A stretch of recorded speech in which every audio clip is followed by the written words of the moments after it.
This Wednesday, Wogan's in Hollywood with James Caan and Lindsay Wagner.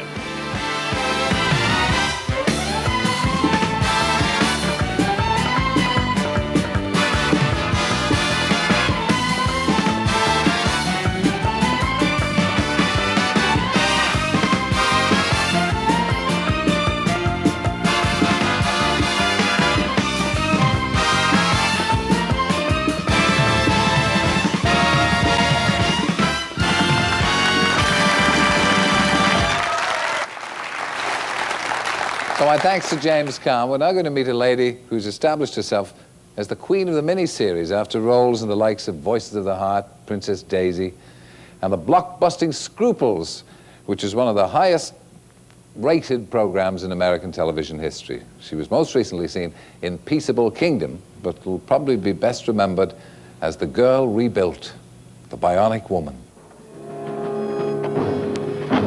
Oscar, how are you? Hello, Bill. Well, General, you ready to see something you'll never forget?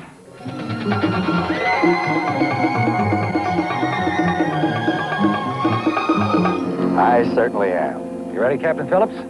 Yes, sir. All right, stand by for launch. Where did she come from?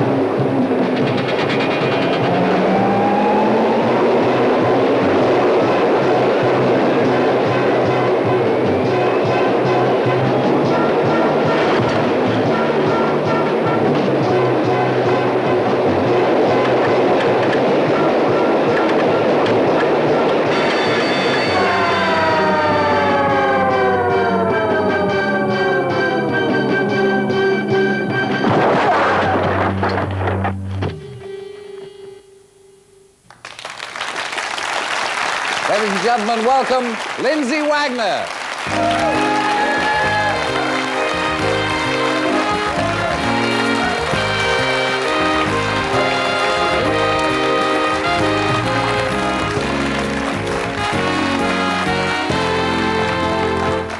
You notice about American audience when ladies come on, they do a lot of wooing. Oh, you think it's because I'm a lady, do you? Not because they like my work? I think it's mainly because you're a lady. You notice I didn't say woman, I said lady. Thank you. And I think, second then, they realized how much they liked your work as soon as you came out there. As I did, indeed. Yes. We just showed a bit of the Bionic Woman. Do you feel doomed to be remembered as a Bionic Woman by people like me? Actually, you mentioned Scruples. That was when I felt I was comfortable not to be doomed. Scruples came out when the first time I traveled, I was in an airport and they came out and said, "Oh, you're the lady from Scruples." And I went, "Thank you, thank you, thank you." They didn't say, "Oh, you're the Bionic Woman" for the first time. But you see, you won an Emmy for the Bionic Woman. Well, also, I don't have a problem with a lot of people get upset because the industry and the audience doesn't really want to follow them beyond. And I haven't had that problem, so she's just been somebody who's boosted me along continuously all around the world. And it didn't make any difference. Obviously, are you naturally a very athletic person? Are you very fit? I'm lucky that I'm very fit, in that sense. I am naturally athletic. People always ask me if I'm an athlete, and the answer really is no. I do what I need to do for myself, but I don't... Quite honestly, I don't do a lot of athletic things. It's not what I have the perfect body for it, according to all athletes. Yes, we were just saying that limber. when you came out. Yeah. But you keep yourself, you're very keen on keeping yourself fit anyway. No question about it. Because you're a vegetarian, been a vegetarian for 20 years now. Yeah. Do you not find occasionally with all those vegetables, the spots coming before your eyes and you feel I could do with a bit of protein? No. No, I don't. Feel like attacking a New York cut every so often? No, I did when I was pregnant the second time. I was working in a part of the United States that are just learning how to spell the word vegetarian, much less have food to supply you. And I was there for 4 days, early on in the pregnancy, which everybody knows, is if you're not sick, you're eating constantly. That was my experience. And, yes, it was, yes. Well, then you know. And there was nothing for me to eat. And by the time I went home, I was sitting in a large Slavic population in this area. And in the airport, they have restaurants, one right after another, all in a row, that have nothing but schnitzel and wieners and, you know, all kinds of Polish sausage. And not having been properly nourished for 5 days and being pregnant, I was sitting there. I was shaking. I wanted one so bad. I was so down on myself, going, oh my God. But it was a very funny feeling to have. You have a book out called The High Road to Health, haven't you? Yes. Is it out in England? Has it come out in Britain? No, it just came out here 4 weeks ago. Uh-huh. So it should be. What's it well, about? Perhaps it will be by the time yes, let's hope this airs. May I say that? Yeah, yeah. Yes. Now, is that about correct eating? Seems or? like you could use a bit of vegetarian cooking there these days. Where in Britain? Yes. Just because we have a couple of mad cows, so we had some mad cows. I think my book may be very popular right about now. Just a few insane cows staggering around doesn't mean. I mean, I have to say, that was a few months ago. I ate meat throughout, confidently, because vegetarians can be boring, can't they? About with their information, you mean, at the table? Well, they can go on a bit about it. Oh, can't sure. they? Oh, sure. Yes.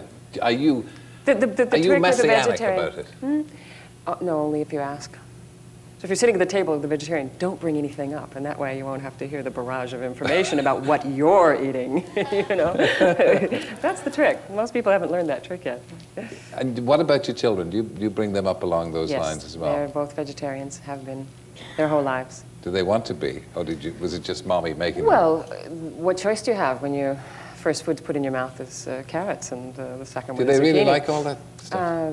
Sure. I mean, you know, it's all conditioning. We don't have any idea. I They think. don't sneak off to your neighbors or friends and have some chocolate bars every so often, because that's what friends of mine used to. They was always saying, well, I bring up little Johnny on cheese and fruit and vegetables, and little Johnny used to go down the road and spend his time eating crisps and chocolate bars with friends and neighbors. As my oldest has become 7 and 8 years old, now the conversations have started. But again, I am what some would consider fanatical about the meat and the fish, because I think it's filthy stuff. It's chemically, there's so much stuff, especially in this country, that I'm very rigid about that. And they know, and they're educated. The thing with children is that people forget to educate them when they're saying, you can't have this. They don't tell them why. They treat them like little dummies, when they can certainly understand. It's hard for them to understand at a birthday party why they can't have a piece of cake when everybody else is having it. So I don't say no in a moment like that. They have cake like everybody else. But they haven't had it every day of their life. They've not had it as a reward. So they haven't built in any mechanisms in their mind that taste has to do with a reward, which people have no idea how much mental stuff goes on with our likes and our dislikes, especially Americans, because food is a reward for Americans. It's a strange process here. We were looking out the audience here. There's some people who've been very well rewarded, and others who've managed to control themselves. If I may say, that's as a visitor to America, that's the thing that strikes you. There seems to be two extremes. There seems to be very slim, very fit people, and you then see some tremendously overweight people. That's right. Well, there's a number of reasons that is, in my opinion, and it has a lot to do with the amount of the meat that's consumed, with the amount of the dairy that's consumed, and the chemicals that are in them. I mean, we know for a fact that the steroids in them go into our bodies and stay in them, so we may as well eat them directly ourselves. And why do they give them steroids? Because to fatten them up, and it's doing the same thing to our population.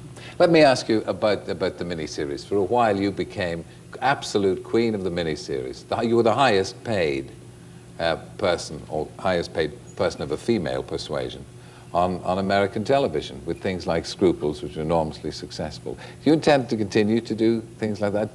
Did you enjoy doing miniseries, or did you feel, oh, I'll never be offered a feature movie if I continue doing these things? Well, I do, quite frankly. I mean, I know that you don't get to see everything that I do in Great Britain compared to what I do here. You do a number of things. That pleasure has been, kept from you. Yeah. But I do a lot of television movies, 2-hour films, a number of which have come over there. And one of the reasons I do is because I feel compelled to have my films be about something.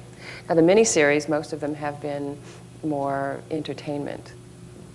And the films that I do, the 2-hour films, there's almost always a lot of substance to them. Things that I feel are important, things that I feel need education, to public education. So I will get a show going around something that will also be entertaining, but meanwhile, give some information. And so that's kind of a convoluted answer to your question, but it's really to say that I haven't focused mainly on them. They come around and they're fun to do because then I get to go to England and visit and make some money and while I'm being paid to play in England.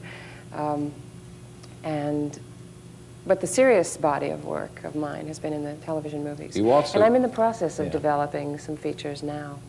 It's harder. It's harder to get something of substance off the ground in a feature area. So it has to do with priorities, what's important to me at the time, whether it's money or whether it's... Can you dictate the kind of work that you do? Oh, sure. I mean, when you are you in a powerful enough position in the industry here to be able to dictate the kind of stuff that you do? I mean, the type of show that I would do? Yeah. Oh, absolutely. I just did a film which was on here in May.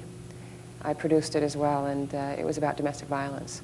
It's a true story that happened here. You're interested in that, of course. You're very deeply involved with that, battered wives and children here. Right. What's it called in the States? The organization that you help? Well, I've worked with a number of organizations. One was, I was the spokesperson for Shelter Aid for a number of years, which they have just a different structure these days, so they don't have a spokesperson anymore. But I work a lot with an organization called ICANN, which is an incredible organization, and it's growing like crazy on the issue of child abuse. And they fund shelters, healing programs, all sorts of things, as well as legislation attempts and public education and things like that. They're just a great group of people. Our equivalent in Britain is Childline. But it's nice to hear that you're having such a busy and a useful life, and a fit one. Yes, indeed. You're a credit to your vegetarianism. Thank you. Ladies and gentlemen, Lindsay Wagner.